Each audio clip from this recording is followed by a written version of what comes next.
A Passage to India, Chapter 5, Part 2. Very well, Miss Quested. Will Thursday suit you? Indeed, it will. And that morning we go to this Indian lady's. All the nice things are coming Thursday. I won't ask the city magistrate to bring you. I know he'll be busy at that time. Yes, Ronnie is always hard worked, she replied, contemplating the hills. How lovely they suddenly were. But she couldn't touch them. In front, like a shutter, fell a vision of her married life. She and Ronnie would look into the club like this every evening. They drive home to dress. They would see the Leslies and the Calendars and the Turtons and the Burtons and invite them and be invited by them, while the true India slid by unnoticed. Color would remain, the pageant of birds in the early morning, brown bodies, white turbans, idols whose flesh was scarlet or blue, and movement would remain as long as there were crowds in the bazaar and bathers in the tanks. Perched up on the seat of a dog cart, she would see them. But the force that lies behind the color and movement would escape her even more effectually than it did now. She would see India always as a frieze, never as a spirit, and she would assume that it was a spirit of which Mrs. Moore had had a glimpse. And sure enough, they did drive away from the club in a few minutes, and they did dress, and to dinner came Miss Derrick and the McBride. And the menu was julienne soup full of bullety bottled peas, pseudo cottage bread, fish full of branching bones, pretending to be plaice, more bottled peas with the cutlets, trifle, sardines on toast, the menu of Anglo-India.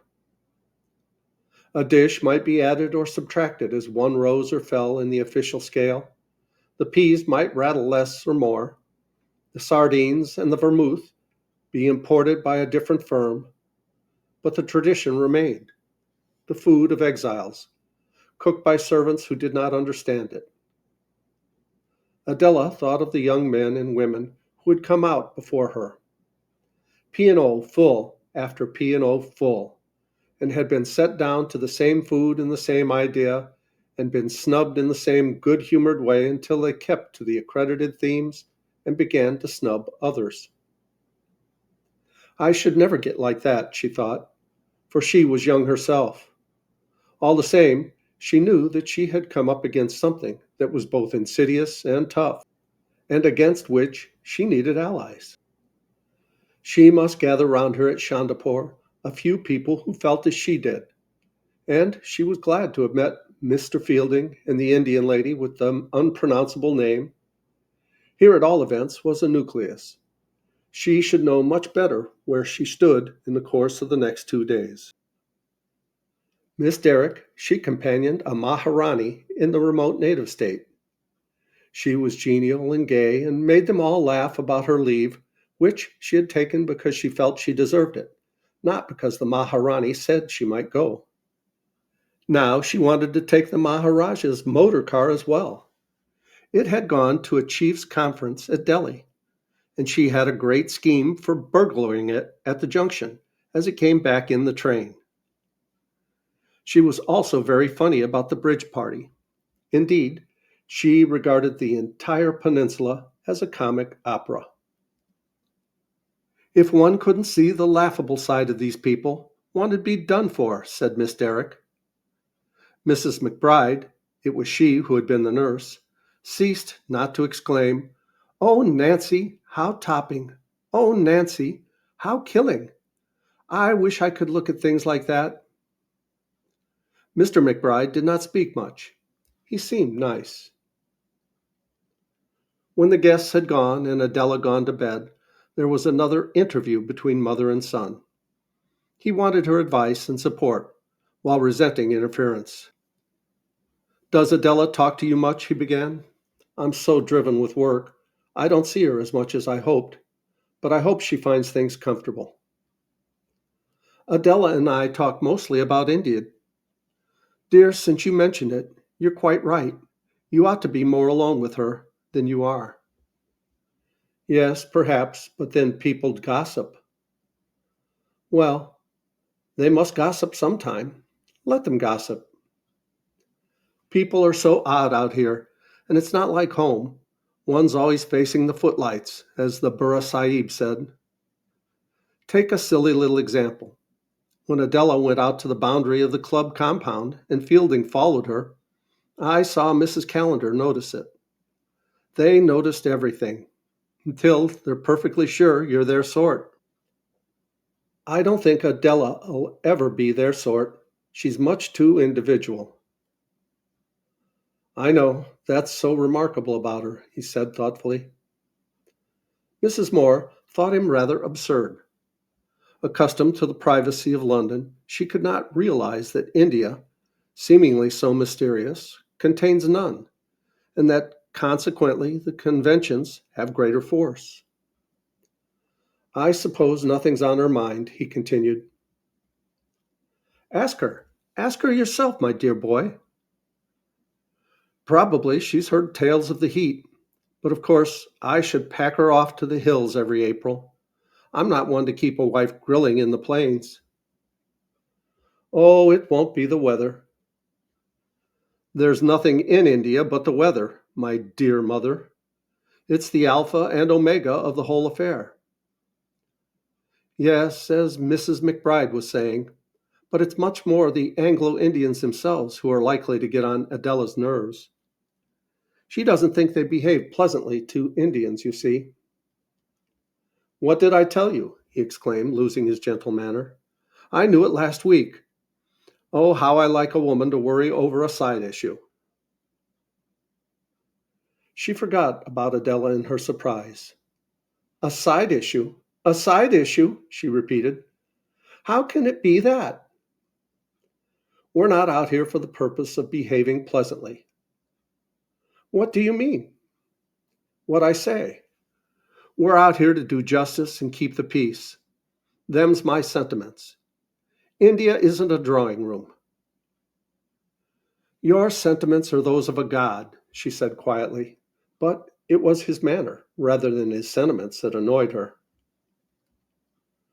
Trying to recover his temper, he said, India likes gods, and Englishmen like posing as gods. There's no point in all this. Here we are, and we're going to stop, and the country's got to put up with us, gods or no gods. Oh, look here, he broke out rather pathetically. What do you and Adela want me to do? Go against my class, against all the people I respect and admire out here? Lose such power as I have for doing good in this country because my behavior isn't pleasant? You, neither of you, understand what work is, or you'd never talk such eyewash. I hate talking like this, but one must occasionally. It's morbidly sensitive to go on as Adela and you do. I noticed you both at the club today, after the Burra Sahib had been at all that trouble to amuse you. I'm out here to work, mind, to hold this wretched country by force. I'm not a missionary or a labor member or a vague, sentimental, sympathetic literary man. I'm just a servant of the government. It's the profession you wanted me to choose myself, and that's that. We're not pleasant in India, and we don't intend to be pleasant. We've something more important to do. He spoke sincerely. Every day he worked hard in the court, trying to decide which of two untrue accounts was the less untrue, trying to dispense justice fearlessly, to protect the weak against the less weak, the incoherent against the plausible, surrounded by lies and flattery. That morning he had convicted a railway clerk of overcharging pilgrims for their tickets, and a Pathan of attempted rape.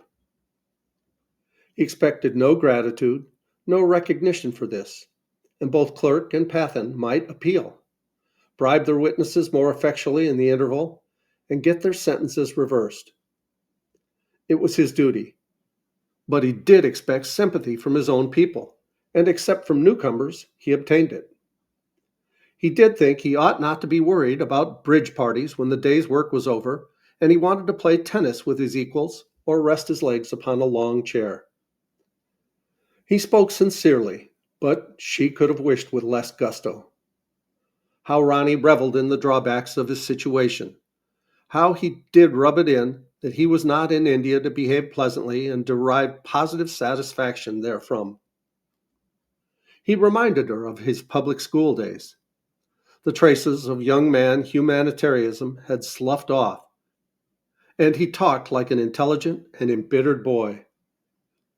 His words, without his voice, might have impressed her, but when she heard the self-satisfied lilt of them, when she saw the mouth moving so complacently and competently beneath the little red nose, she felt, quite illogically, that this was not the last word on India. One touch of regret, not the canny substitute, but the true regret from the heart, would have made him a different man, and the British Empire a different institution. I'm going to argue, and indeed dictate, she said, clinking her rings. The English are out here to be pleasant. How do you make that out, mother? He asked, speaking gently again, for he was ashamed of his irritability. Because India is part of the earth, and God has put us on the earth in order to be pleasant to each other. God is love. She hesitated, seeing how much he disliked the argument, but something made her go on. God has put us on the earth to love our neighbors and to show it, and he is omniscient, even in India, to see how we are succeeding. He looked gloomy and a little anxious. He knew this religious strain in her, and that it was a symptom of bad health. There had been much of it when his stepfather died. He thought, she certainly is aging, and I ought not to be vexed with anything she says. The desire to behave pleasantly satisfies God. The sincere, if impotent desire wins his blessings. I think everyone fails, but there are so many kinds of failure. Good will, and more good will, and more good will. Though I speak with tongues of... He waited until she was done, and then said gently, I quite see that. I suppose I ought to get off to my file now, and you'll be going to bed. I suppose so. I suppose so. They did not part for a few minutes, but the conversation had become unreal since Christianity had entered it. Ronnie approved of religion as long as it endorsed the national anthem, but he objected when it attempted to influence his life. Then he would say in respectful yet decided tones, I don't think it does to talk about these things. Every fellow has to work out his own religion. And any fellow who heard him muttered, Here! Mrs. Moore felt that she had made a mistake in mentioning God, but she found him increasingly difficult to avoid as she grew older, and he had been constantly in her thoughts since she entered India, though oddly enough, he satisfied her less. She must needs pronounce his name frequently, as the greatest she knew, yet she had never found it less efficacious. Outside the arch there seemed always an arch, beyond the remotest echo, a silence. And she regretted afterwards that she had not kept to the real serious subject that had caused her to visit India, namely, the relationship between Ronnie and Adela. Would they, or would they not, succeed in becoming engaged to be married? And we'll pause here and go on with Chapter 6 in the next video. Thanks so much for watching. Please like, subscribe, leave a comment below. I love you guys. As Tigger says, ta-ta for now.